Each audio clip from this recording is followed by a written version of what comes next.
Because my dragons also protect those I fight for. So really we all benefit from those gorgeous monsters of mine. Just in while we're live, Taylor Swift is having bad blood with Blake Lively. I am not your dragon, I knew! When the tabloids first whispered that Taylor Swift's name had appeared, uninvited, in a $400 million Hollywood lawsuit, most readers blinked twice and scrolled on. Tape something quick here because look at this. Taylor Swift feels like she was used by Blake Lively in her war with Justin Baldoni. She resents Blake calling her one of her dragons and leveraging her name. Surely that headline belonged on a spoof site. Yet by nightfall, the rumor hardened into fact. Blake Lively's private battle with director-actor Justin Baldoni had detonated so violently that even the planet's biggest pop star was being pulled toward the blast radius. Paparazzi lenses spun, law blog hot takes erupted, and the fandoms of 3 megastars collided like rival constellations. If this is real, Blake Lively, you deserve all of this! This is a reckoning she needs to hear. This isn't bullying. This isn't harassment. This is accountability, girl. What began as a quiet set dispute over a romantic drama called It Ends With Us was now morphing into a giant test of reputations, friendships, and billion-dollar brands. But how did a film about healing turn into a saga about betrayal, dragons, and a subpoena with Tay Tay's name on it? Blake Lively's claims that she was allegedly harassed by this guy when they shot the movie It Ends With Us, a film about domestic violence. Buckle up, because every layer you peel back reveals a secret more combustible than the last. But this story didn't start with an explosive lawsuit. It started with a hush that no one heard until it was far too loud to ignore. Flashback to late 2024, Atlanta, Georgia. Cameras rolled on It Ends With Us, the passion project Blake Lively had chased for nearly 2 years. The best-selling novel's rights were pricey. Still, the actress poured both clout and capital into securing them, partnering with Sony for distribution and handpicking Justin Baldoni, known for heart-on-sleeve empathy films, to direct. Friends called it a dream pairing, Blake's glamour plus Justin's hallmark sincerity. What the call sheets didn't show was a script, in flux. Multiple rewrites, according to insiders, began turning the romance into something darker. Lively allegedly wanted stronger shock value. Baldoni bristled, fearing melodrama. Crew members later claimed arguments rippled through trailers at 2 a.m. Voices low, but tension dense enough to taste. Even then, nobody guessed those whispers would migrate into a courthouse. Full of evidence, admissions, documents, which prove exactly what she did and how she bullied her way through the process. On December 12th, just 4 days before wrap, Lively's attorneys filed a private complaint with California's Civil Rights Department. In it, she alleged a pattern of boundary-crossing behavior from Baldoni, couched in cautious language, heavy on feelings, light on provable incidents.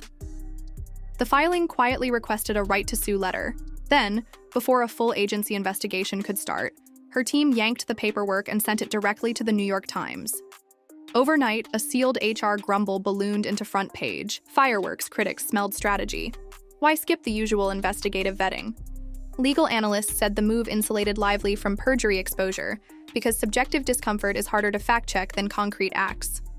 Meanwhile, Baldoni's lawyer called the claim fiction designed for the court of public's opinion. Yet the real shock came 31 days later, when Baldoni didn't just deny the allegations.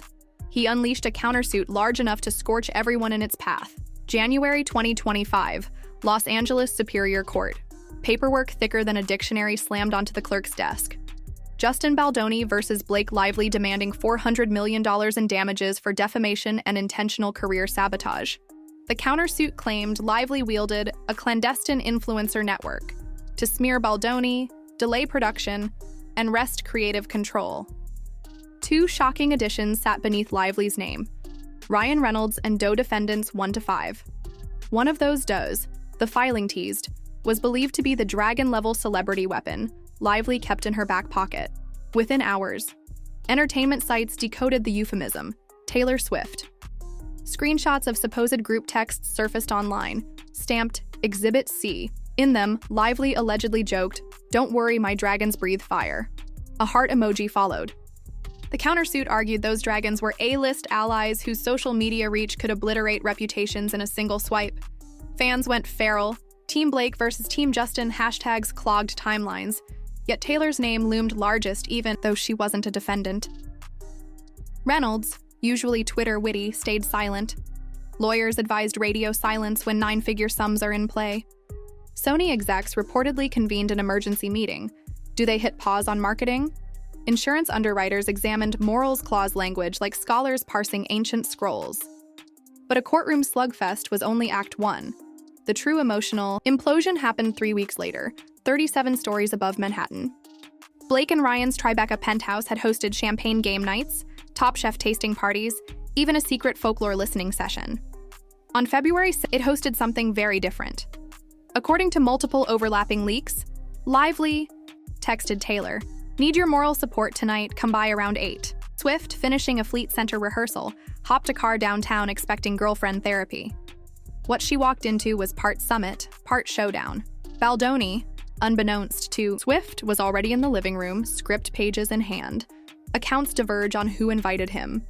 Sources in Justin's camp claim Blake had demanded a rewrite approval meeting and arranged neutral ground. Blake's friends insist Justin crashed. Either way, the vibe iced over instantly. Taylor, media maestro, queen of narrative control, was blindsided. Witnesses say she stayed only 12 minutes. No fan selfies, no teary hugs. One onlooker quoted her leaving words as, "I'm out. You two need lawyers, not lyrics." By sunrise, bloggers dissected phone camera photos of Swift sliding into the rear seat of a black Escalade. Jaw tight, eyes wide. And when the dragon left the tower, the foundation beneath Blake's public image began to crack, one disappearing, Instagram post at a time. Taylor Swift's communication strategy is legendary. Say nothing until a fully controlled statement, usually a song, arrives. When nothing came after the penthouse incident, Swifties understood. Radio silence was code red. Fans tallied evidence. Blake absent from Super Bowl 2025, no birthday collage for Lively's February 25th celebration, and a mysterious untagging of "It Ends With Us" teaser photos from Taylor's stories. Entertainment shows speculated a Bad Blood 2.0. TMZ ran side-by-side footage. Last year's Super Bowl, Blake and Taylor screaming touchdowns. This year, Taylor with Ice Spice and Ashley Avignon, empty seat where Blake once sat. Lively's reps claimed scheduling conflicts, but gossip pages reported she was, in fact, in New York that night. Memes exploded, pixelated dragons flying away from a burning friendship brace. In PR metrics, the silence cost Blake more than 1,000 think pieces ever could. Meanwhile, the film at the story's center began to buckle under its own budget, because lawsuits don't just bruise feelings, they bleed cash. With 2 lawsuits raging, it ends. With Us turned from prestige hopeful to insurance nightmare. Completion bond issuers doubled deductibles. A-list castmates started asking agents whether staying could trigger moral turpitude, clauses in their other contracts. Rumors swirled that Tom Holland quietly requested schedule flexibility, just in case. Sony's marketing spend froze. A December test screening date slipped. One insider whispered that a single postponed release quarter could vaporize $18 million in projected revenue. Investors, already jittery about streaming's ruthless ROI maths, contemplated pulling out. Behind the scenes, Baldoni's lawyers filed motions to compel discovery, seeking unreleased raw footage, call sheet emails, and yes, any communications with high-profile musician allies. Translation: Taylor's texts might be subpoenaed. Even the suggestion sent Wall Street Journal alerts dinging.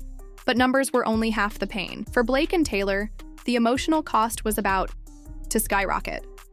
Imagine discovering your private nickname in a legal document aimed at destroying someone else. That's what Taylor Swift faced when tabloids published the dragon texts. To Swift, the term painted her as a silent weapon, complicit by association. According to insiders, she felt used, not consulted, and publicly commodified. Swift's lawyer, a veteran of her 2017 groping trial victory, issued a concise statement. Ms. Swift has zero knowledge of or participation in the alleged conduct. Any attempt to compel her testimony will be vigorously contested. Translation: depose me and prepare for war. At the same time, a screenshot leaked of Blake's private apology text to Taylor. "I never meant to drag you into this." Media twisted everything. Taylor's reply: none. At least none visible. And silence in Swift world can be more deafening than a chart-topping diss track. As friendships froze, legal deadlines heated. pushing both camps toward an irreversible decision. Spring 2025. Judge Maria Delgado set discovery completion for December. Deposition lists due August. Both sides raced to lock narratives. Baldoni's camp hired a crisis PR firm known for political mud wars. Lively's team enlisted a digital forensics unit to validate time-stamped harassment claims. Ryan Reynolds' lawyers petitioned to sever him from the suit, arguing zero involvement beyond spousal support. Settlement whispers bounced between law firms. Price tag rumored at $30 million plus a joint non-disparagement pact. But pride and perhaps vengeance blocked signatures. Taylor's deposition remained a nuclear option neither side wanted to trigger, yet its threat hung overhead like a thundercloud. Meanwhile, Swift dropped an Instagram Easter egg. A photo of a scorched-edge parchment emblazoned with the lyric, "Call me when your dragons lose their flame." 21 million likes in 6 hours. The internet howled. Was that a veiled shot at Blake? Swift said nothing more. With egos entrenched and money burning, only one route remained: the courtroom or mutually assured destruction. If the trial proceeds in March 2026, witnesses will recount late-night rewrite feuds, security cam hallway footage, and the infamous penthouse meeting. Jury pools in LA already brace for starstruck mayhem. Streaming giants eye docu-series rights. Book agents circle for memoirs. For Blake Lively, a loss could brand her as Hollywood's newest litigation pariah. Studios fear actors who turn disagreements into scandal. Her lifestyle brand, valued at $90 million, could see sponsorships evaporate. For Justin Baldoni, the suit is existential. If jurors reject his claims, he risks being tagged a retaliatory bully. Future financing for his impact films would vanish overnight. Ryan Reynolds, though wealth-cushioned, dreads the marketing, hit to projects ranging from Deadpool to Wrexham FC documentaries. And Taylor Swift? Even a cameo appearance under oath could shatter the iron control she wields over her image. Yet Swift is notoriously unafraid of courts. Remember, she countersued for a symbolic $1 and won. The bigger risk is ideological, being seen as either enabler or executioner in a scandal not of her making. But beyond verdicts and verdict-proof fortunes lies a deeper question, one that haunts every friendship forged in fame. In a town where alliances double as currency, Blake Lively may have learned the most brutal lesson. Weaponizing friendship is a game you can win only once, and even then, the victory might taste like ash. Justin Baldoni discovered that fighting back can cost more than capitulation. And Taylor Swift reminded everyone that the strongest dragon is the one who can scorch you simply by refusing to roar. As the lawsuits march toward trial and fans keep score in real time, the fallout from a single set dispute now threatens to rewrite the rules of Hollywood camaraderie. Because in 2025, reputation isn't just what the public thinks of you, it's what a subpoena can force your friends to reveal. So next time a celebrity drops the phrase, "my dragons," remember, dragons burn everything in their flight path, and sometimes the very castle they were meant to protect.